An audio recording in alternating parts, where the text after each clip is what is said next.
My name is Jody McElroy. I'm the MAPC policy specialist within Child Safety and Permanency. So I work with just the MAPC in itself in addition to the post-permanency reassessments. Alicia? Morning, everyone. I'm Alicia Wolfman. I am one of the Permanency Quality Assurance Consultants, primarily consulting North Star Kinship Assistance, North Star Adoption, and I am here talking about the at-risk.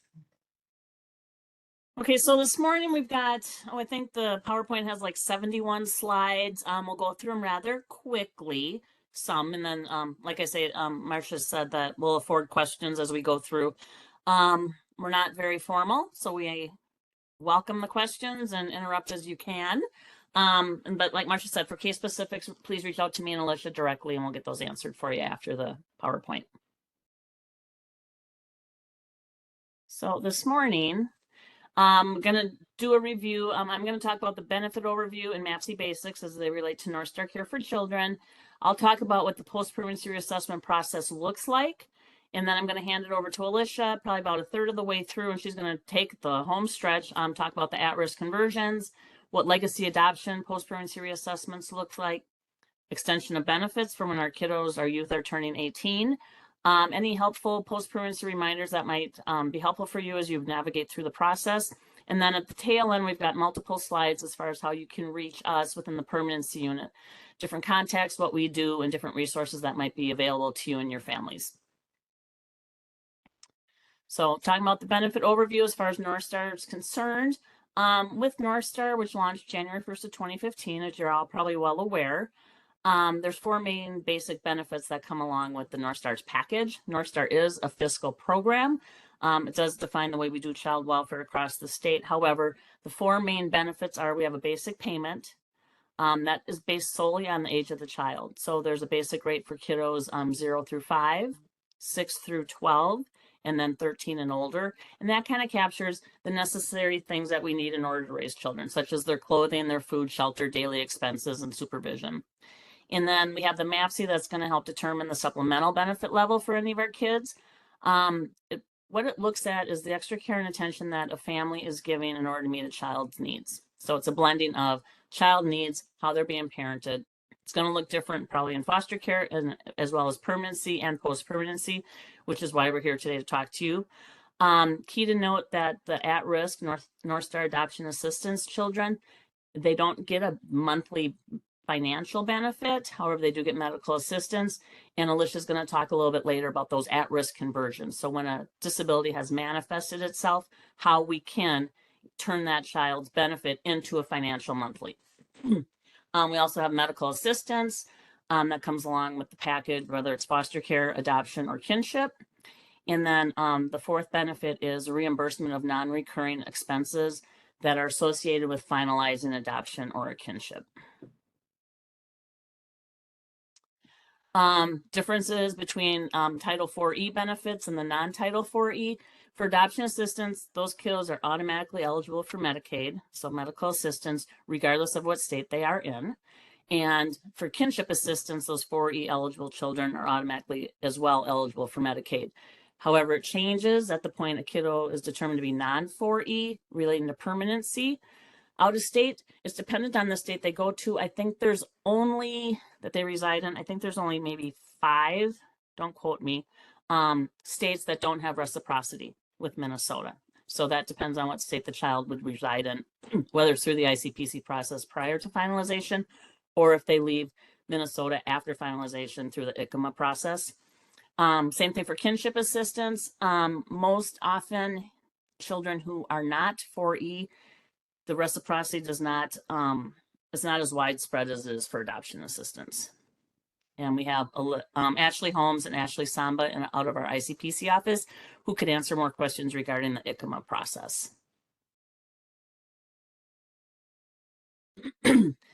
So as most of you are aware, for those children who finalize an adoption where their anticipated relative custodian or their adoptive parent sign the benefit agreement before the child turns the age of 6, those are determined at the preschool rate. And what that means is that those children are only going to get half the rate for adoption or kinship that they received in foster care. Unfortunately, what happens with that is even if a reassessment occurs after finalization, the rate is always going to stay at that half rate through the length of their benefit agreement. On the flip side, we have the school age rate, which are for those children whose benefit agreement is signed at the age of 6 or older. So that full rate continues from what they were receiving in foster care through their adoption or kinship for the length of their benefit agreement. So we've got multiple agencies involved. What's most important is that financial responsible agency, those forms as it relates to the stuff that's going in through to determine the finalization of an adoption or a kinship, they also complete the MAPC. They enter eligibility determinations. They create the benefit agreements.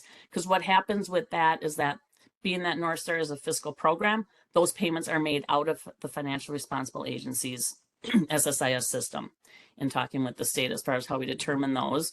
Legal responsible agency, they provide the information and documentation as needed for what the financially responsible agency needs in order to get those forms, MAPCs, eligibility determinations, benefit agreements determined and created. However, they do make the placement decisions, they file the court petitions, and they have the court jurisdiction of those children. The role of us at the Department of Human Services, we review and confirm forms. So, in other words, we, upon eligibility determination coming in, we determine that eligibility and we finalize stuff on our end so that payments can be made to the families. So my huge passion is the MAPC. And what the MAPC is the Minnesota Assessment of Parenting for Children and Youth. And that's the tool that we're using to determine the monthly benefit level as it relates to the supplemental for our kids, whether they're in foster care, adoption, or kinship. It's not only just looking at the needs of the child, it's looking at how well they're doing, the strengths that they have.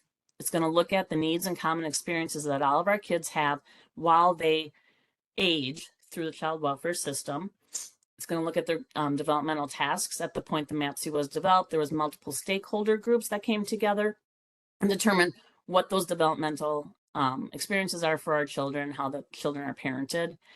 And what we would anticipate that happens, which we also pull into the post-permanency reassessment, is that it should recognize that even as a child improves, we're going to still support that family as best we can to keep that placement or that finalization stable. I realize I'm going through this fast. I want to make sure I leave Alicia time. So the MAPC is going to be used for any of our Minnesota county and tribal agencies when they're using the MAPC, when they're working with foster families, children who are going through the adoptive placement, if they're under the guardianship of the commissioner, and then for any of our children who are going to go through the TPLPC process.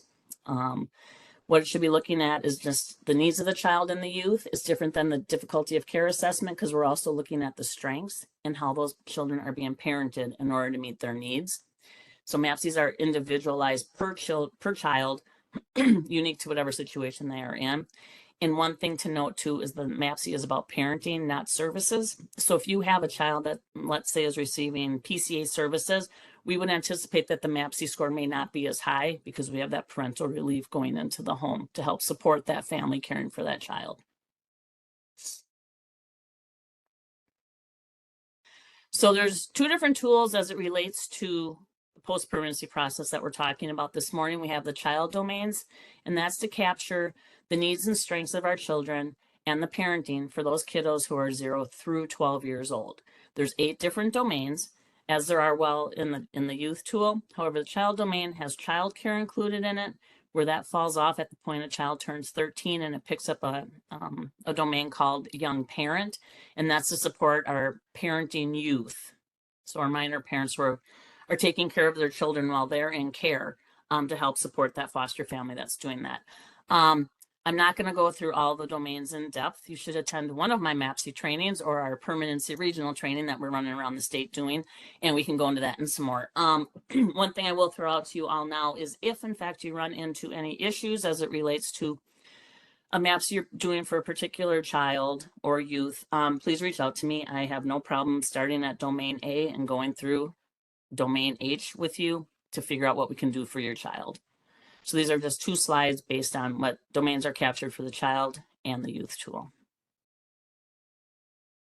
And like I see on the youth domain, that child care falls off and we pick up the young parent. So this is an introductory slide to the new eDoc that we just had published. I think it was in April. This is, I know it happened pretty quick. We did pretty good. So what it does is it outlines the at-risk adoption assistance conversion process in addition to the post-permanency reassessment process. Even though North Star's been around since 2015, we still get continually asked, what do I do? So we finally got pulled together. Alicia and I worked on this to give more guidance to our county and tribal partners as you're navigating through the post-permanency process. So it's eDocs 8395. I believe the link on this PowerPoint works. If it doesn't, reach out to me and I can find it for you and send you the PDF. Otherwise, it is eDoc 8395. So what does this talk about? So the process is post-finalization, the family or county will contact their DHS operations worker to request a reassessment. That's key point. If they reach out to you as the county or tribal worker, you can send that request. However, we like to streamline the communication between the family and their operations worker. The operations workers at DHS, I believe there's 5 of them, and they're assigned to each family based on the family's last name. So even though you might have a child with the last name of Anderson, another one of Benson, it's going to be based on the family's name. So if there's Smith, the Smith family will have 1 worker. So it kind of helps capture that all. If you don't know who the assigned adoption assistance worker is, there's the email for that. You can email it to them. You can also get a hold of me. I can look that up for you as well. Key to note that unless the post-permanency reassessment request is an at-risk conversion after the disability has manifested, it must be 6 months since the last assessment was completed. And key to note on this is does not have to be 6 months after finalization. So let's say the county completed the MAPC in November and they finalized today, they could ask for that reassessment today. Okay, so it's based on the approval date of that last MAPC that was completed. The request must be in writing from the family, include the reason for the request. We ask that they also include name, address, and contact information, because what we would do is we would forward that to you at the point we're asking for the reassessment.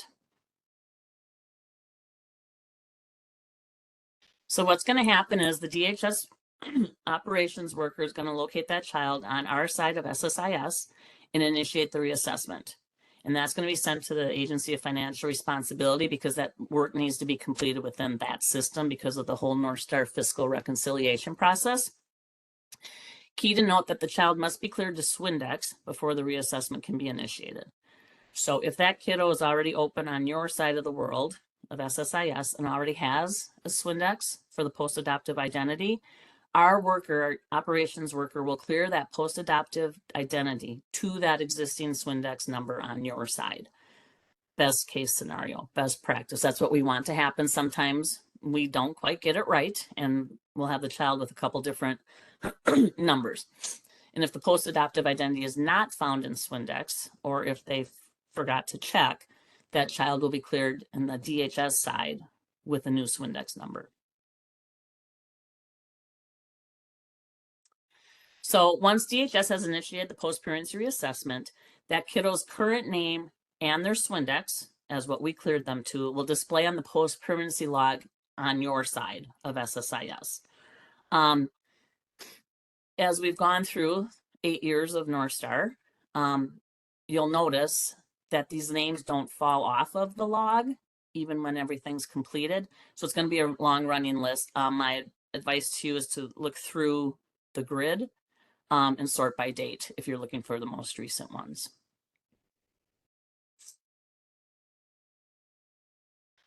The financially responsible agency is going to manage the log for new request. Key to note on this one, you must have that role added in SSIS from your administrative functions in order to view the post-permanency reassessment log. So if you're the one that's responsible for checking the log, make sure you have access to it.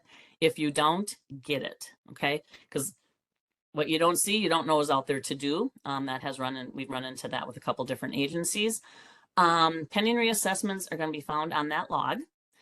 Just go through searches and logs. You will find the post-permanency reassessment log as you see at the bottom right of your slide. The request of the agency will include both the child's pre-adoptive and post-adoptive identities. If the child had gone through the TPLPC process, they're going to be the same. The child's not going to show up as a pre-kinship name. There is not a notification function to let you know when a child has been added. What our operations worker does, Shar, thanks for that question. What our operations worker do is at the point they put a child on the log, they send an email to the last county contact that was known on that case. So if you completed the adoption or the kinship worker for your county and you're the last one on record, they will send that to you. However, if you're not the one responsible for the post-permanency reassessments, please let us know who the contact is for your agency so that we can let the operations workers know that, no, it's not Shar anymore, it's Susie. Okay, so that they know who to send the notices to. If the post-adoptive client exists on your side and they have the same Swindex as what we've got on our side, there's going to be a caret next to that child's name, as you see on this slide.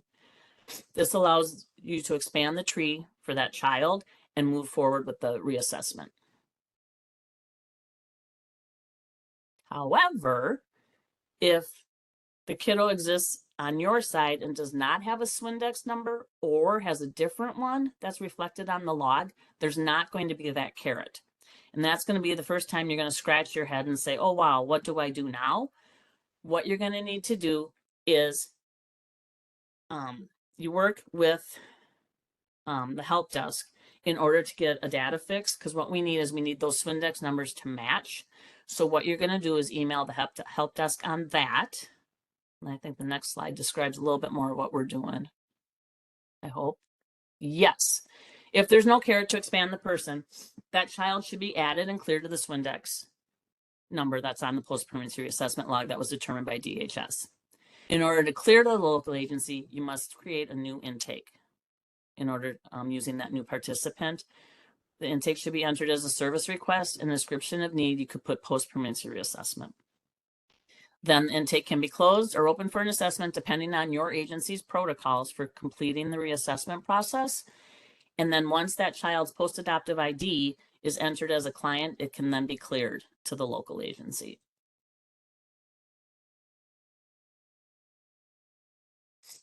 Key to note is that the MAPC post-permanency reassessment should not be completed until that child in worker and on the post-permanency log match. Because if the MAPC is completed and they don't match, the systems are not going to talk to one another. So even at the point your MAPC gets approved on the agency side, it's not going to trigger our side on DHS SSIS to say that this reassessment has been completed and we need to take the next steps. So if they don't match, you want to send both Swindex numbers to the help desk and ask for a data fix before creating that MAPC. Because what's going to happen is, based on the history that you guys have at your agency, what's over on our side of the world.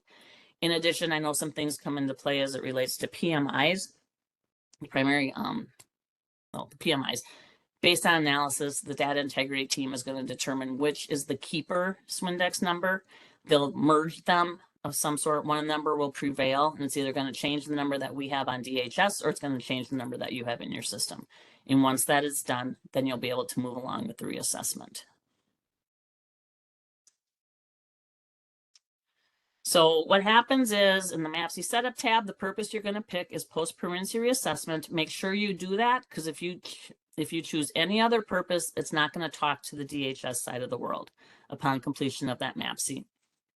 If at the point you approve the MAPC, it's going to trigger stuff on our side. If that child is eligible for an extraordinary level increase, be sure you send that over to me through the system, because that has to be approved or denied.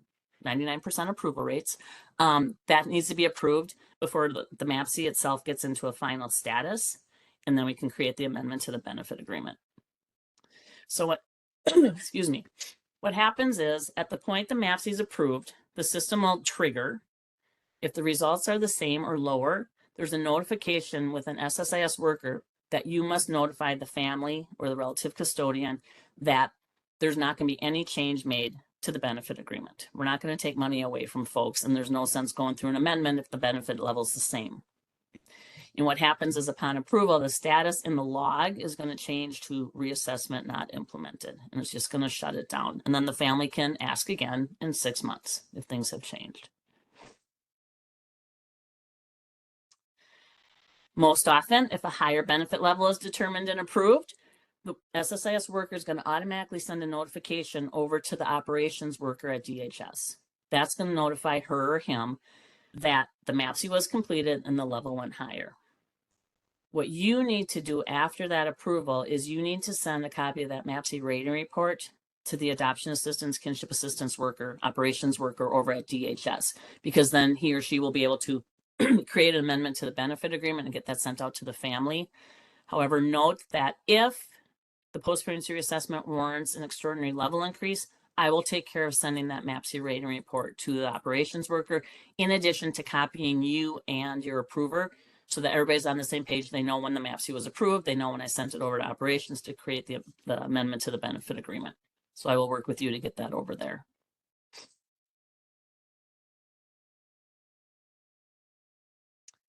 So what the operations workers will do, they're going to review the MAPC rating report. They're not going to disagree with it. They just want to make sure everything's in a final approval status.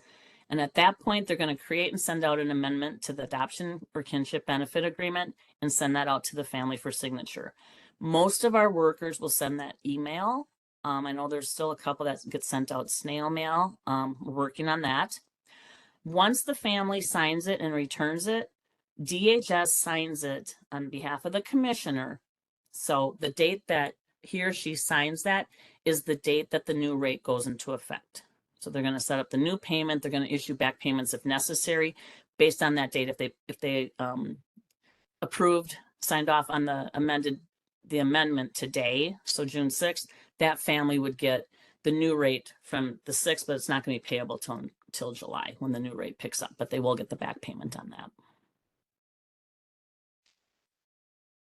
Okay, so I'm going to, Alicia, you don't have to adjust the slide, but what's super important with this is that you as an agency check your log, stay timely on that, because what happens is we know that our families are reaching out for these post-pregnancy reassessments because they need the supports to stabilize the permanency that they've committed to for one of our kids, right?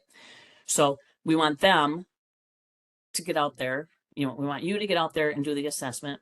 We want you to get that MAPC rating report back to our workers as soon as you can. And we want our workers to work with the families as soon as they can to get this signed. Because even if the kid goes on the log today, you don't get out there till July. They don't get the benefit agreement back to us till August. That's a couple months that the family's missing out on funds that could help stabilize the placements for the kids. This is just a screenshot of what the amendment to the benefit agreement looks like. Kind of shows you what's going on. You don't get a copy of that. That just goes right out to the relative custodian or the adoptive parent. Unless it's at risk, and Alicia's going to talk about that.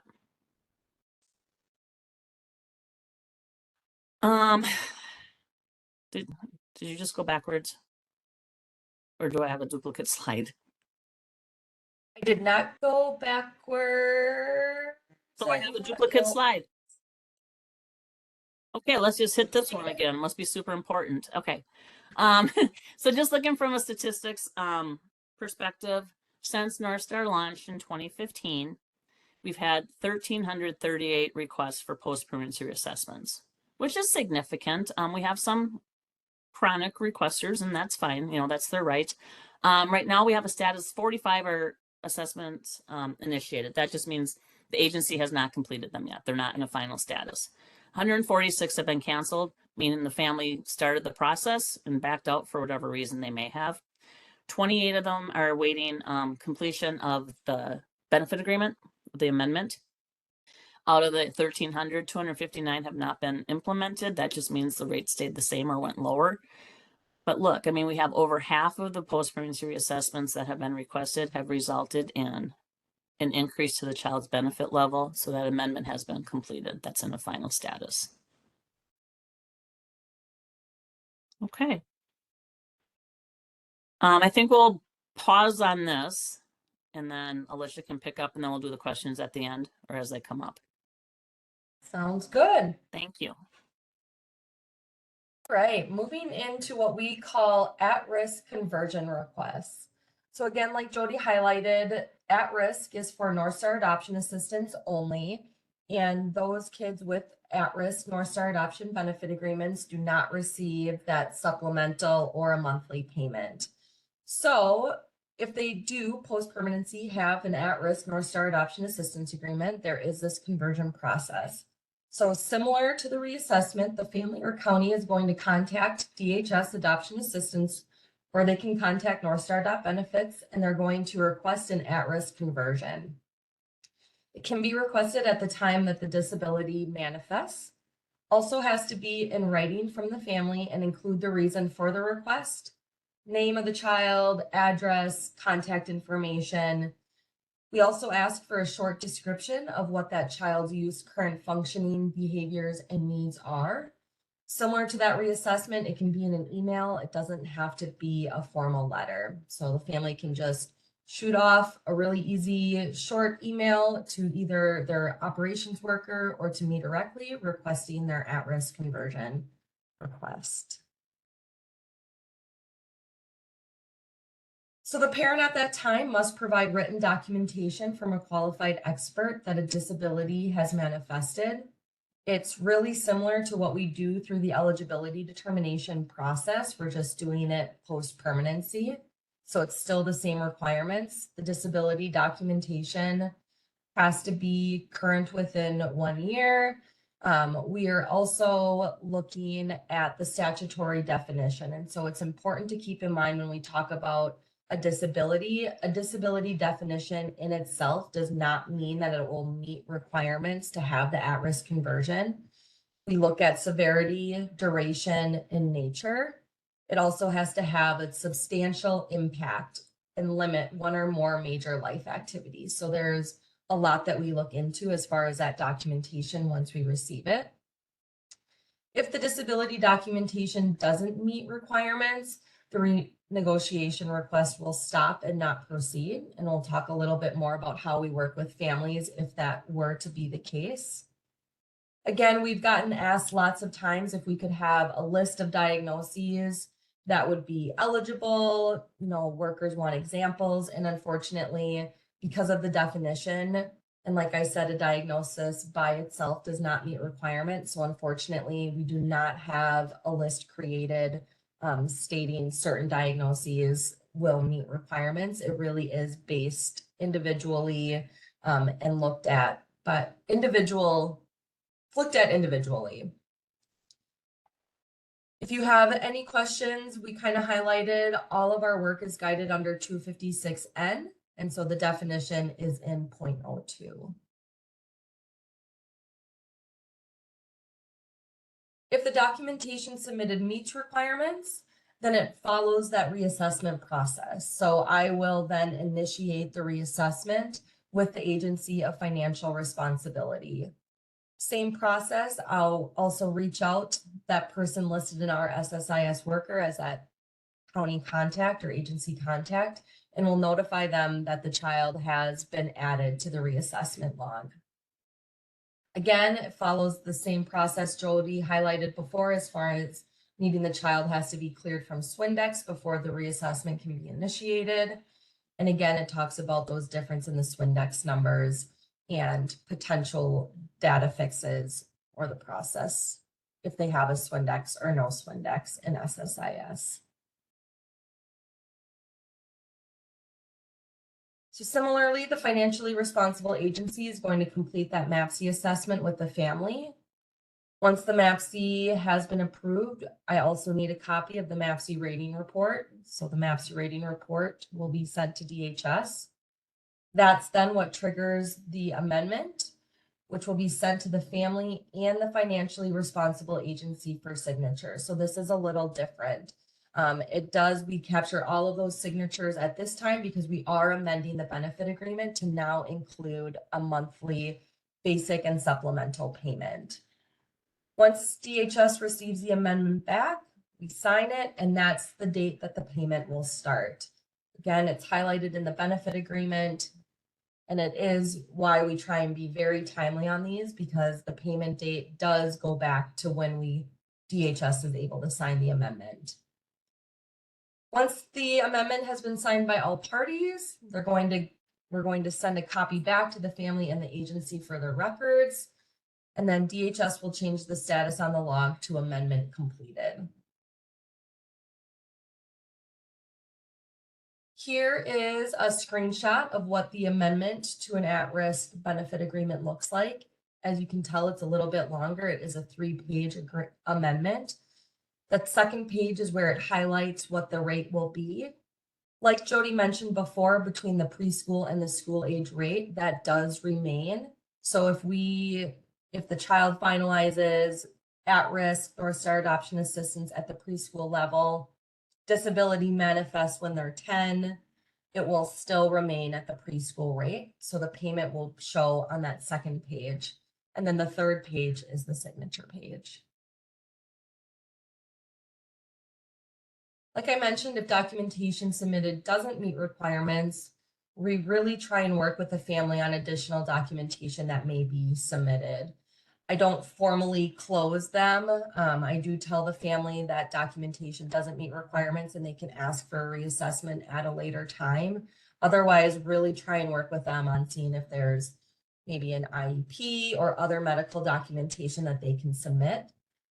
Some of the times I use a combination of documents in order to meet that definition. And so we really try the best that we can to work with the family on gathering those documents.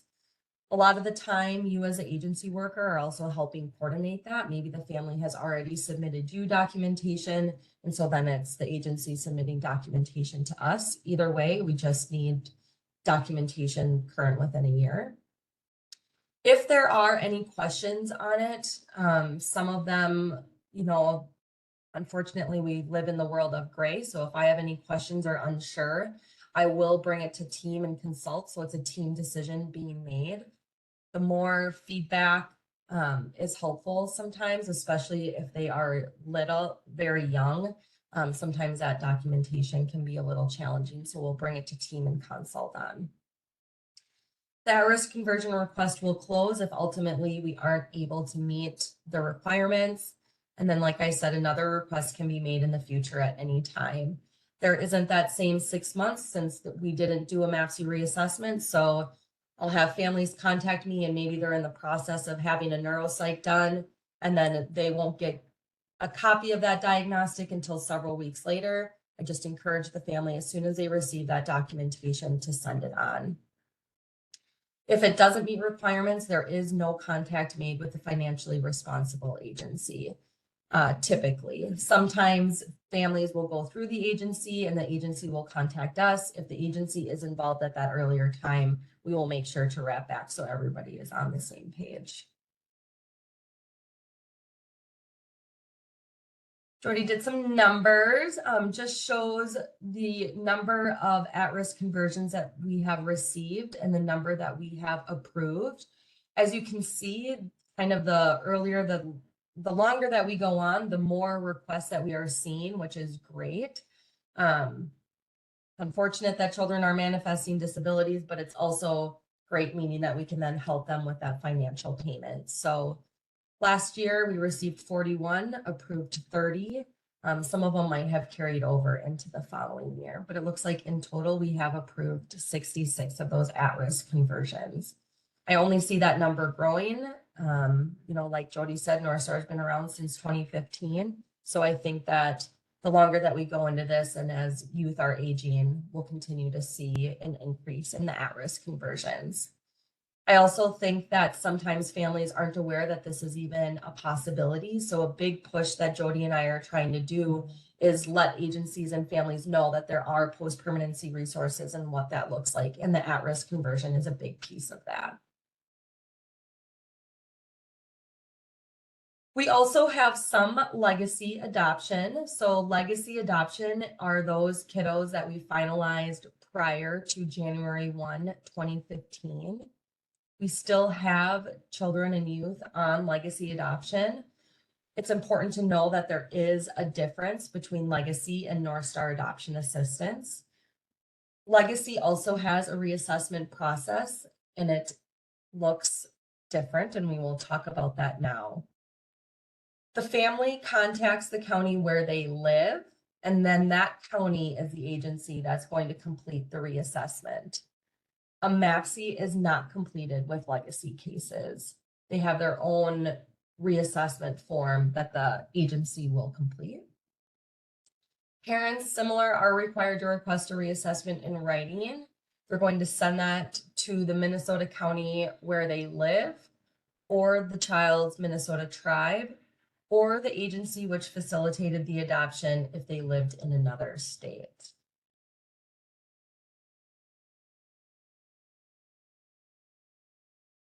The request is going to include, it's going to be signed and dated, including the description of how the child's needs have changed and a description of what the parent must do to meet those child's needs. Current professional documentation of the child's disability and the impact of that disability on the child's current functioning will be provided. That documentation must also be dated within the past year and must be from someone who is able to diagnose, assess, or treat the identified condition.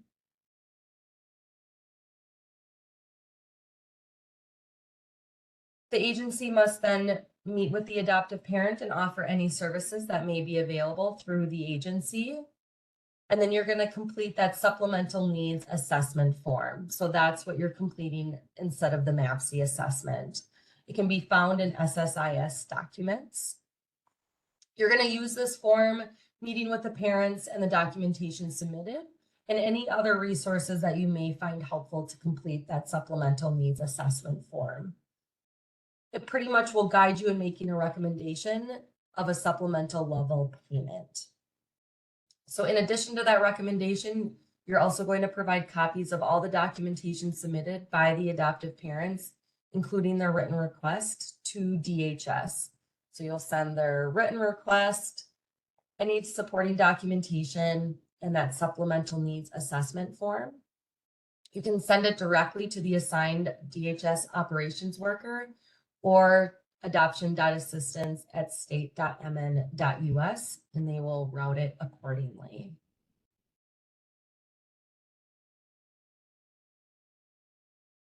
We also wanted to highlight other benefits as part of post-permanency, both legacy, kinship, and adoption. For North Star Kinship and Adoption Assistance, we have reimbursement of non-recurring expenses, whether they have an at-risk or a standard North Star Adoption Assistance agreement, and all of our kinship benefit agreements have this reimbursement of non-recurring expenses. It is after finalization. It's up to $2,000 per child. The downfall is it is a reimbursement, so it does require that family to pay out of pocket on the front end and then seek reimbursement later. Have families keep track expenses, receipts, document mileage. They can expect payment of the authorized expenses about 8 to 12 weeks after the request is received. And when requesting that reimbursement, encourage families to send the following: a short letter listing what those expenses are for what the reimbursement is being claimed for, and then copies of all itemized bills plus receipts of payment.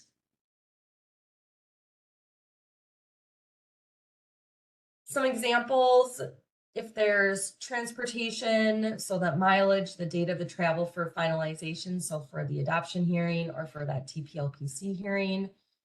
If they're traveling out of state, food, lodging, or other related items for the child, again, specific to the finalization.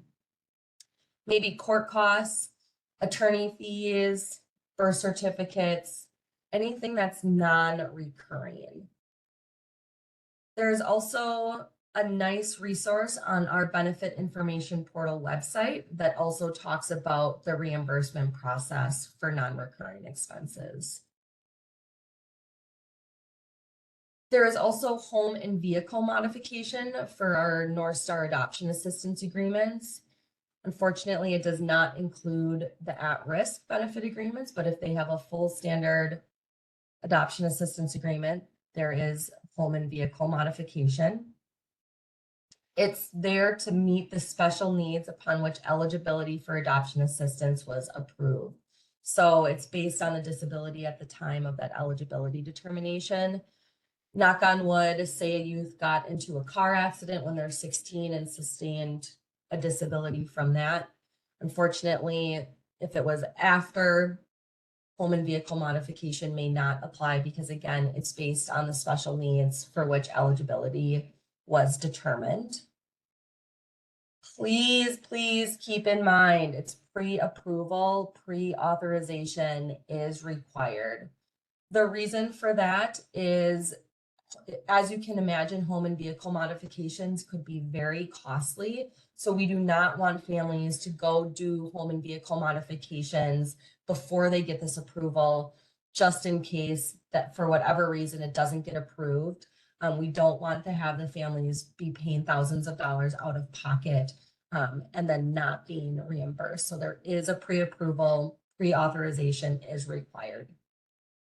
It is limited to once every 5 years per child, and there is no limit on how much money can be approved. So it's really based on what the need is and what the ask is. There's also additional information on that benefit information portal website. Have a question, can social workers access the benefit portal? You can access the forms without having a sign in or a login, but you will need a login to go further into the system. But to access those resources that I'm mentioning and on the screen now that is highlighted under the reimbursement info, everybody has full access. That's open to the public without a sign in. To make a home and vehicle modification request, there is required documentation. So the family is going to send a letter and include the name of the child for which they're asking for, the name of the adoptive parents, again, contact information, a description of what that property or vehicle modification is going to be, and then again, a short description about that child's needs and why the modification is necessary. They also have to send in a letter from a medical professional stating how the modification will meet the child's needs. There also has to be a denial letter from the social service agency from the county of residence stating that they have been denied services for the property or vehicle modification and the reason for denial. And then there has to be at least 2 detailed bids for the property or vehicle modification.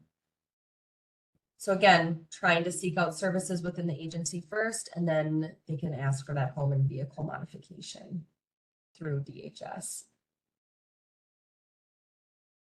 For legacy adoption only, they have some unique benefits that are not as part of North Star Adoption Assistance. So for legacy adoption, there is some childcare reimbursement available for children 12 and younger. There may be some childcare for those youth 13 to 14 who have been determined to require skilled adult supervision. There is some respite care reimbursement. Again, pre-approval is required. And some camp attendance. So pre-approval is required, and then reimbursement for up to 14 days of an accredited camp for special needs per fiscal year. Both of those links should be hyperlinked, and that should send you to that benefit information portal for additional information on those legacy benefits.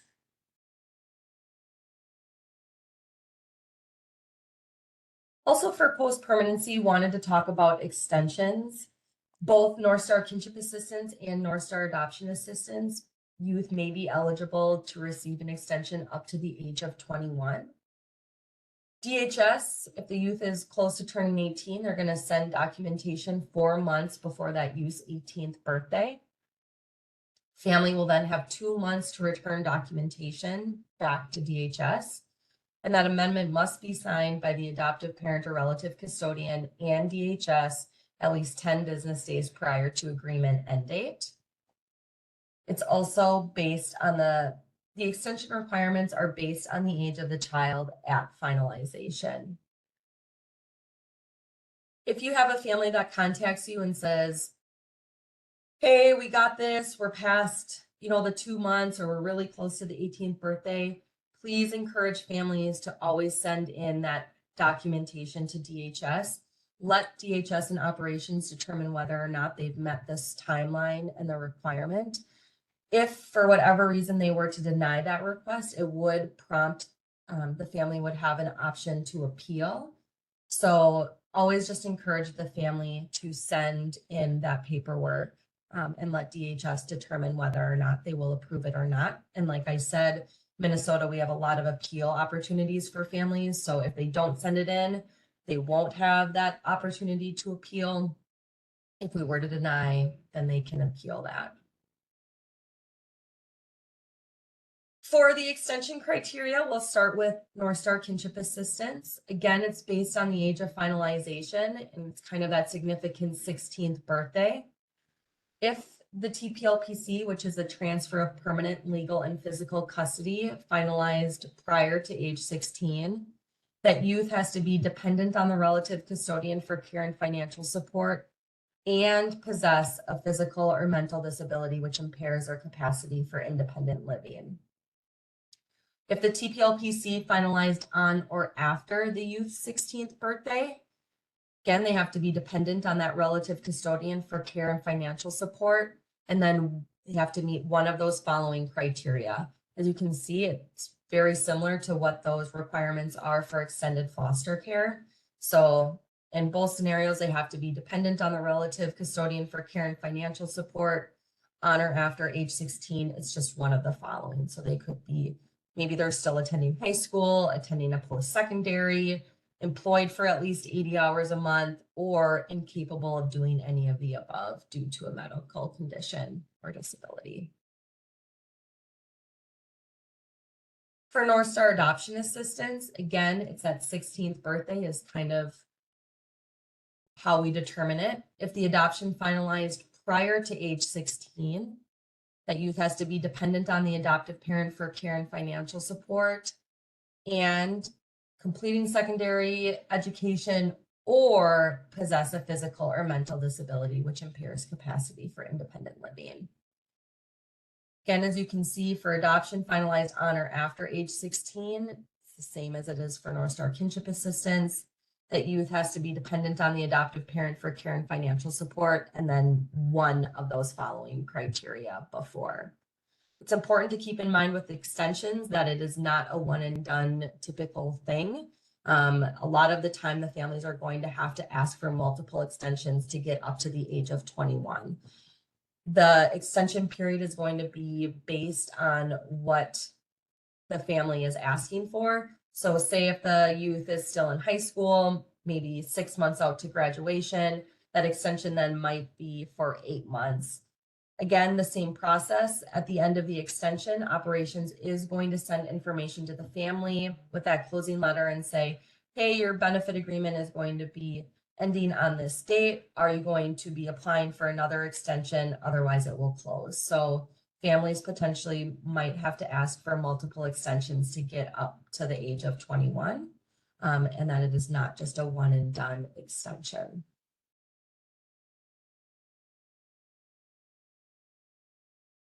For just some helpful post-permanency reminders, we wanted to talk a little bit about payment information. So everyone knows Minnesota Management and Budget, we say MMB, are the one, actually is the agency issuing those North Star Adoption and North Star Kinship Assistance payments. MMB is also the organization that assigns vendor numbers. Vendor numbers are important for families to know. It's how they can request for direct deposit, but just keep in mind that although DHS signs those benefit agreements, MMB is the agency actually issuing the payments. Payments are issued the second Wednesday of every month. We use a fancy term called warrants, but it's similar to a check. So families can either they'll be mailed a warrant or they can sign up for direct deposit. Either way, it can take 2 to 3 business days to either receive that payment or for the funds to post to the account. If families have any questions regarding payment, they can contact their operations worker.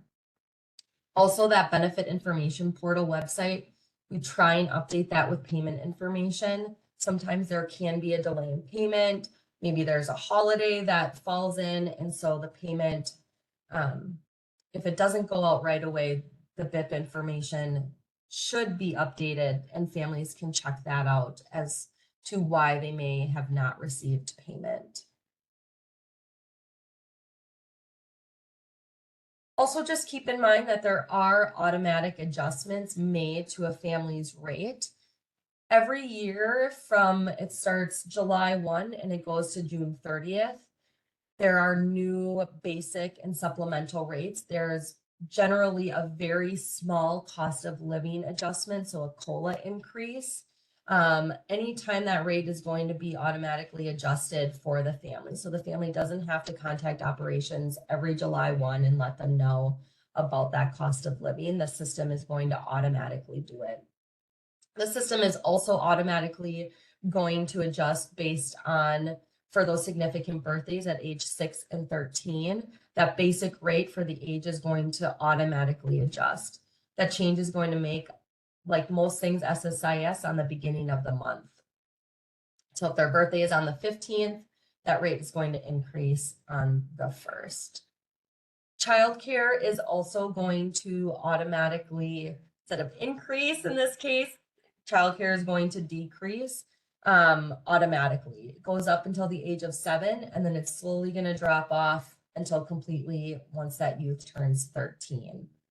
So nothing that the family has to do to report that. They're going to be automatically adjusted in the system. A big thing for our North Star Kinship Assistance benefit agreements and for the families that we work with through our transfers of permanent physical and legal custody is this idea of a successor. Families can add a successor to their North Star Kinship Benefit Agreement at any time up until the point that they need, until they become incapacitated. They can do it at the time that they sign the benefit agreement. If the family doesn't have a person or doesn't know, encourage them to think about it. Once they have a person, they can reach out to their operations worker and add a successor. It's really imperative for all youth to have this backup planning, but there are 4E implications. If a youth has a 4E North Star Kinship Assistance Benefit Agreement and there is no successor listed, knock on wood, if something were to happen and they have to identify a successor, that relative custodian becomes incapacitated, as long as that successor goes through the process and the requirements and are eligible for North Star Kinship Assistance, it will unfortunately be non-4E because a successor was not listed. If a successor is listed on a 4E benefit agreement and that successor is needed and follows the process, that 4E eligibility can remain to that new relative custodian. For non-4E, it's kind of a moot point. As long as the successor goes through the process, they would be eligible for non-4E North Star Kinship Assistance. To the family, 4E and non-4E the payment is going to look the same. Like Jody talked about, the major difference that families are going to see between 4E and non-4E is related to Medicaid. If we are working with relatives who are out of the state of Minnesota and they have a 4E benefit agreement, it would be really, really important and continue to encourage families to identify a successor, because if that youth were to remain out of state, that 4E eligibility really helps maintain that Medicaid eligibility. Otherwise, it's state dependent for non-4E. Families do have some responsibility to report changes to DHS. We really appreciate that agencies also report a lot of this information to DHS. So thank you. Please continue to do that. But know that the responsibility really is on the adoptive parent or the relative custodians to be reporting certain changes to the commissioner and to their operations worker. They have 30 days technically to report the following events. Big ones being, if the child is out of the home for 30 or more consecutive days, there's been a change in caregiver, I'm not going to go through it all, but this is all listed as part of the benefit agreement. And so just reminding families that they do have a responsibility to report certain changes to DHS. Yes, thank you, Deborah. A family can name a successor prior to finalization. If it's prior to finalization, they're going to be working with you, and then they're going to be adding it as part of the benefit agreement. If it's post finalization, they're going to contact their operations worker or adoption.assistance@state.mn.us to add a successor. If you've already have a fully executed benefit agreement, but say you haven't finalized, have them reach out to your records and eligibility worker, and we can work on adding a successor. But really, they can add a successor at any time up until they become incapacitated. It might just change who they have to contact to add it between the agency prior finalization. Maybe it's records and eligibility. Post finalization is going to be operations.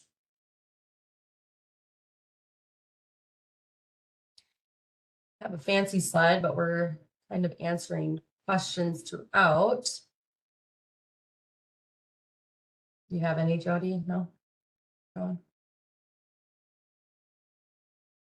No, so I think now we'll just talk about what we have in our unit. So within our permanency unit, we've got, I think the total is 25, if I'm not mistaken, 25 staff divided into 2 different units. Alicia and I are part of all of that.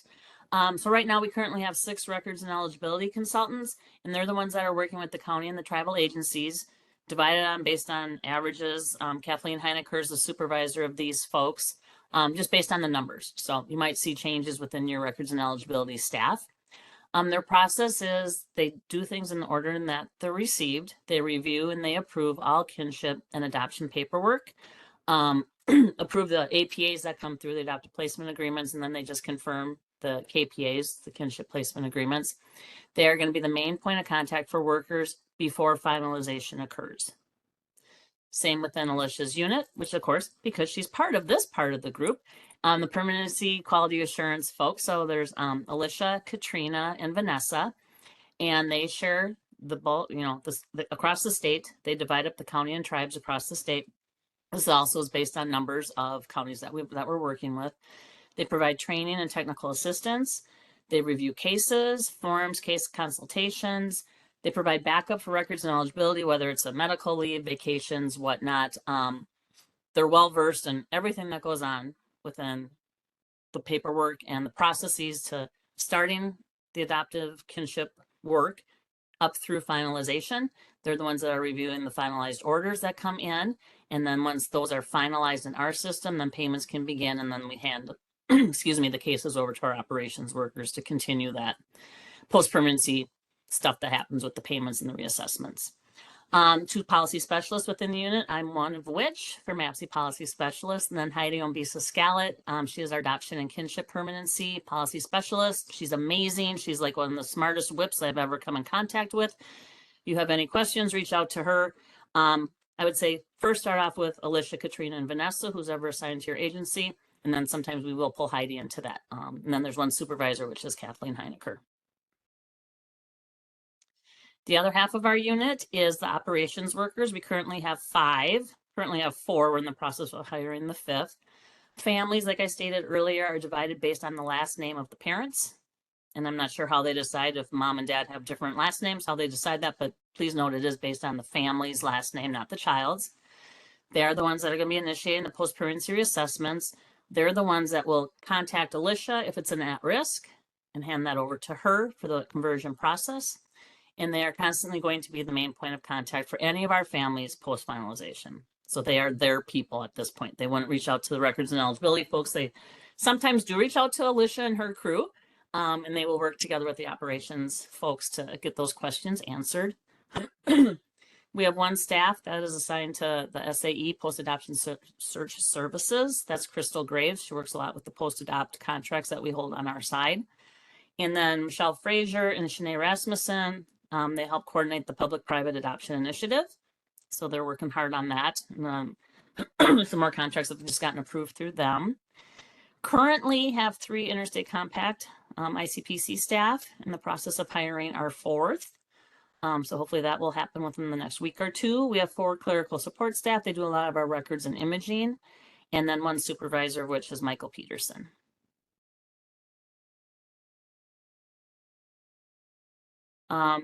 Best way to contact us for permanency is the northstar.benefits@state.mn.us email. You can get a hold of any of us. If you don't know who to ask the question of, if you send this to northstar.benefits, that email is staffed through Alicia, Katrina, and Vanessa, and they will get that question sent to whoever is going to be able to answer that question for you. This is just a reverb of who's doing what.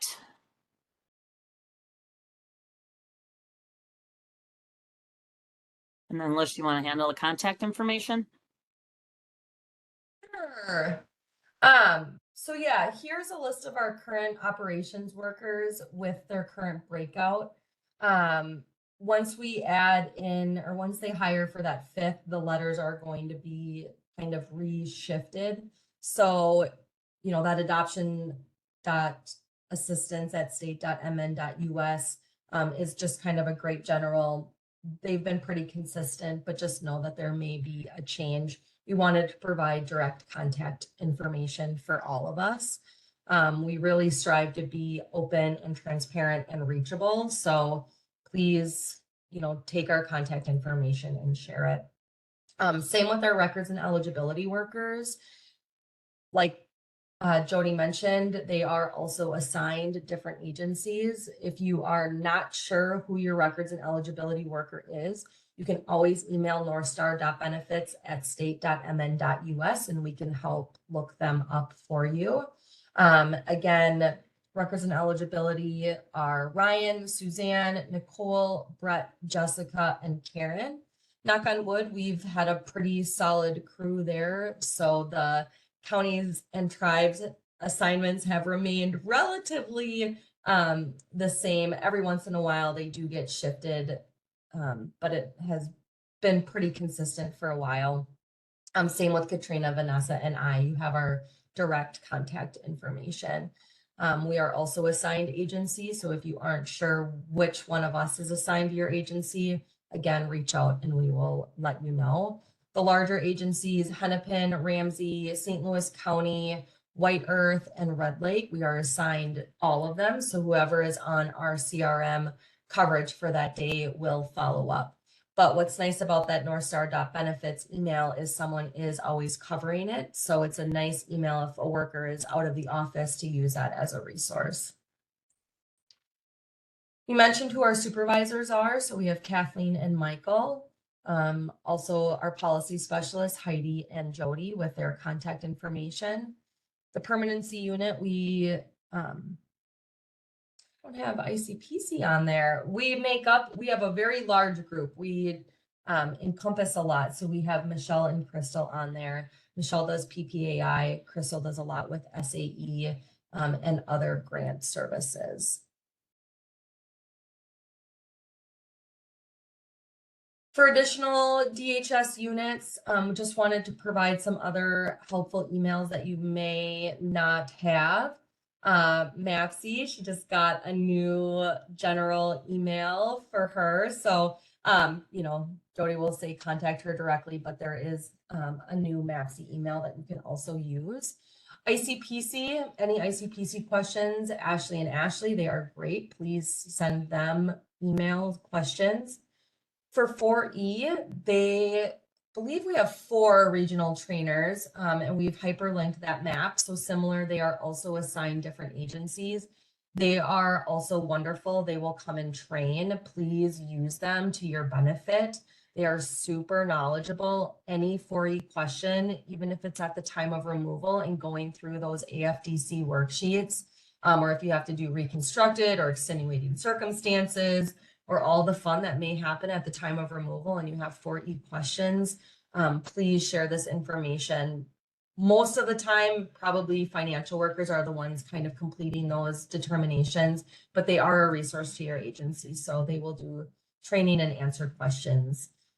ICWA, we have our ICWA, our American Indian Wellbeing Unit email, please email questions on the Child Welfare Training Center. And then again, we have foster care and our adoption assistance. For family resources, there are post-adoption search services available. We contract through what's now known as Foster Adopt Minnesota. They were MinAdopt. I'm really excited about their change in name because they provide so many more resources to just our adoptive families. We have a lot more grants and services available for our relative custodians. And so they highlighted that change in their name, which is pretty cool. So MinAdopt is now Foster Adopt Minnesota, and the contact information. Allie Schmidt currently is the one doing all of our post-adoption search services. So if you have a family reaching out and wanting to find out or start that process, please give them Allie, or they can contact Foster Adopt Minnesota, which we have hyperlinked there. They are a great resource. They have trainings, webinars, tax information, support groups, podcasts, training. So please share that with families. Also keep in mind that families still may utilize county services available. And so maybe youth are eligible for children's mental health, maybe a waiver, developmental, caddy, and then other, keep in mind, post-placement services and resources through PPAI. So the benefit information portal kind of will also copy what Jody said. Love the idea of a tutorial. It is a website that we try and keep updated. Like I mentioned, you have access to all of the forms and that reimbursement info without having a sign in or a login name. So all of those forms that I have highlighted or hyperlinked are available for families and for social workers without a login. So if they want to do direct deposit, a lot of the times we get requests for income verification. That form can also be found on the benefit information portal, and also bank change requests. And again, don't need the account to access it. I really like bulletins and resources, and so we just hyperlinked a few of them. A big one I would say is our Path to Permanency. When you are working with families, Path to Permanency for adoption or that transfer of permanent legal and physical custody is a really nice resource and handout that you can give to families for their information. The North Star Care for Children practice guide. If you want to do some heavy reading as far as how North Star came to be, pick up that practice guide. Same with MAPC has a practice guide as a newer worker. Sometimes it's helpful to go through. Jody is also a wonderful resource. So if you have any questions or you're feeling like that rate just doesn't meet what the family is doing, please contact and reach out to Jody. Kind of put her up, but we always say she really knows the tool, and sometimes there's those certain building blocks lower that if you haven't done that, you're not going to get to a higher rate. So Jody can help kind of work through that or think a little bit outside of the box on that. The other thing I want to highlight that we talked about with our preschool and our school age rate is we did change our benefit agreement format, the template. So it's a little more confusing for families to understand which rate they have, because now it's based on the time that they sign that benefit agreement. So please make sure you as a worker understand when the preschool and school age rate applies, so you can explain that to the family, because the benefit agreement is going to show both rates now on that benefit agreement. Yeah. Are you Can I raising also your hand? add, and because with the new benefit agreement, how it's printed out, it shows the alternate rate and the full rate. So what I offer to folks is if you are struggling to have that conversation with the families about what that benefit level will look like, determine, after eligibility is determined, please reach out to me with the name and birthday of the child and the MAPC that was submitted for their eligibility determination, and I can project out an estimate about what happens with basic rate, MAPC, scoring grid changes, childcare dropping off, all that stuff. So it can help guide the conversation that you're having with your families. So just reach out. Yes. And please have that conversation sooner than later. It's a huge financial impact. And so just make sure that family is at the time that they're signing the benefit agreement should not be the first time that they're learning about the preschool rate. Like Jody said, we have regional permanency trainings and we could talk about that a lot longer. So attend one of those or reach out if you have questions. We get a lot of questions too on the difference between legally and financially responsible agencies. So we hyperlinked that resource that really breaks out what the differences are. And then our rules and statute, all of our work is governed by this. We highlighted multiple that impact our daily work within permanency. So just know whatever we say or the guidance we give is driven by rule or statute. And then the last few slides are acronyms. We have them in there. It's amazing that in this field we have our own language. So if you have a question, these are just some common acronyms that we use a lot, both in our email communication or in verbal. I also have it in here as just a reminder to try and use plain language when we are talking with families and making sure that they understand what a KPA or a BA or MA is before they're signing anything.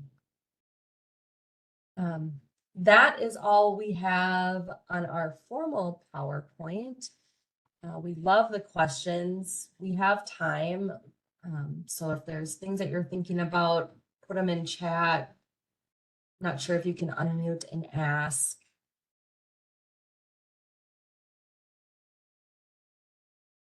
I will stop sharing. Just see if there are some questions.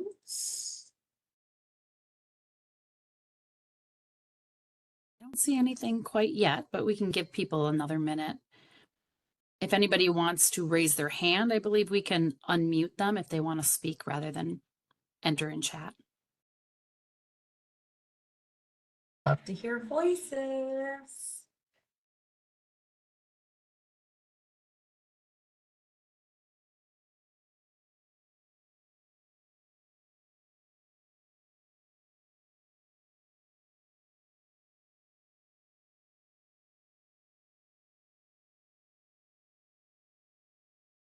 And yeah, we are available. You have our contact information. So if you have questions that come up, just please contact us. We really want to partner with you all on the front end, then have to kind of deal with the icky data fix stuff on the back end. So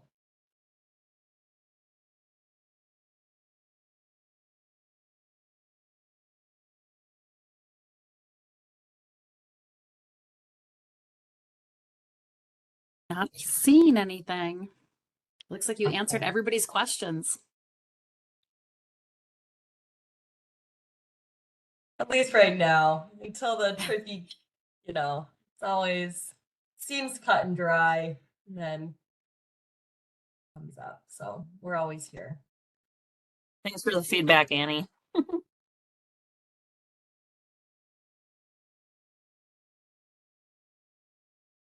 Shar, there's no such thing as a crazy question. It's crazy work that we do. It just drives the questions. We appreciate that people ask, because if you have that question, there's probably 10 other people that have that question. So keeps us on our toes, and we appreciate that. Bye, Shauna. Shauna, are you leaving? You're not. You can't. I'm not leaving, but You can't. Okay. I'm like, you can't. You can't. You never know these days, right? Annie is just a special help desk friend. Well, Nalish and I want to thank SSIS for inviting us to the coffee talk and letting us promote our new eDoc and to get the word out to you guys as far as what's going on. Jody and I have done this training. We did it at MSSA, and I'm hoping to potentially do it at St. Louis County Conference. But if this is a training that you would like in your area, we would be happy to accommodate it, whether in person or virtual, depending. We I can't say it enough. We just want to have this information out. So if you want to host us, we would be more than willing to provide any type of training permanency related. If there is a topic that we haven't covered that you want to know more about, we got one topic idea, the benefit information portal. Please send those ideas to northstar.benefits or Jody or me or anyone. We are looking for topics and ideas. We would love to come. If there's a special kind of topic in your region that you're struggling with, just let us know and we'd be happy to accommodate that. Yep. And then we also touch on this process a little bit, not like as in depth as we went today within our permanency regional trainings. So this month we finish up the first round. We've been going out once a month to a location near you or near-ish you. So the end of this month we're in Duluth at St. Louis County. They're hosting that. And then we're kicking off July through November. So pay attention to the Child Welfare Training Academy for notices on when those are coming out, because within that full day training, we capture MAPC, ICPC, kinship, and adoption. And we've gotten good feedback on it. It's more of a intro overview of the 4 programs. However, it opens the door for us to connect with you guys so that you know Alicia's approachable. You can actually email her or call her and she'll have a good discussion with you. So it's been great. So Janice, I'm looking at your question. When a child turns 6 in the middle of the month, does the new rate start the first of the birth month or the following? If we're looking at a basic rate change, it happens the first of the month. Any of the significant age adjustments, am I saying that right? Happens the first of the month in which the child turns that age.